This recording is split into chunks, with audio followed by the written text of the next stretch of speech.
জয়গুরু 30শে মাঘ বৃহস্পতিবার 1320 বঙ্গাব্দ। রাজা ও পিয়ন। শ্রী শ্রী ঠাকুর স্নানান্তে আসন ঘরের সম্মুখে বসিয়া তামাক খাইতেছিলেন এবং নানা প্রকার গল্পও করিতেছিলেন।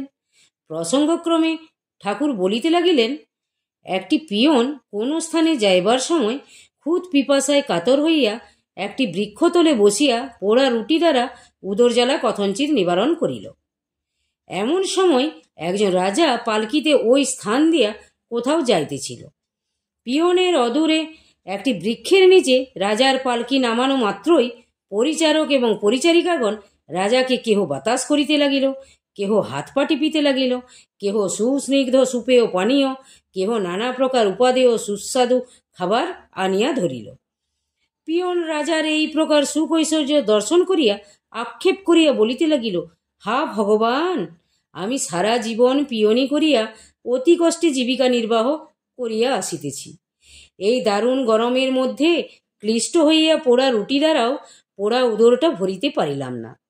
আর এই রাজা কত যত্নে, কত সুখে, কত উপাদেয় খাদ্য খাইতেছে।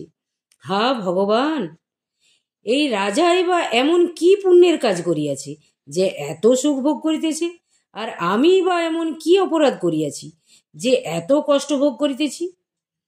রাজা পিয়নের এই খেদোক্তি শুনিয়া পিয়নের নিকটে আসিয়া বলিল, আমার অবস্থার সহিত তোমার অবস্থার বিনিময় করো। পিয়ন রাজার কথা শুনিয়া বিস্মিত হইয়া বলিল, সে কি, আপনি রাজা আর আমি নগণ্য পিয়ন, আমার অবস্থার সহিত আপনার অবস্থা বিনিময় করিবেন? রাজা বলিল, তুমি বিশ্বাস করিতেছ না?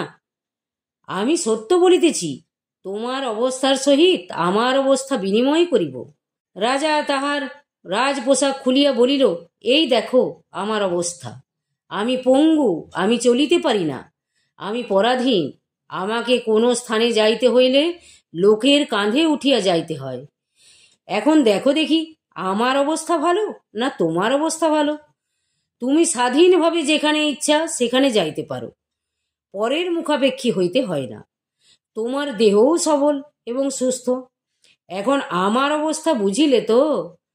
ভগবানকে দোষ দিতে নাই, তিনি যাহাকে যখন যে অবস্থায় রাখেন তাহার পক্ষে সেই অবস্থায় ভালো, সেই অবস্থায় সুখের মনে করিয়া ভগবানকে ধন্যবাদ দেওয়া উচিত। লোকে না বুঝিয়াই ভগবানের ওপর দোষারোপ করিয়া থাকে। ভগবানের কেহ শত্রুও নয়, কেহ মিত্রও নয়। ভগবান ইচ্ছা করিয়া কাহাকেও দুঃখ বা কাহাকেও সুখ দেন না, তিনি ফলদাতা বটেন।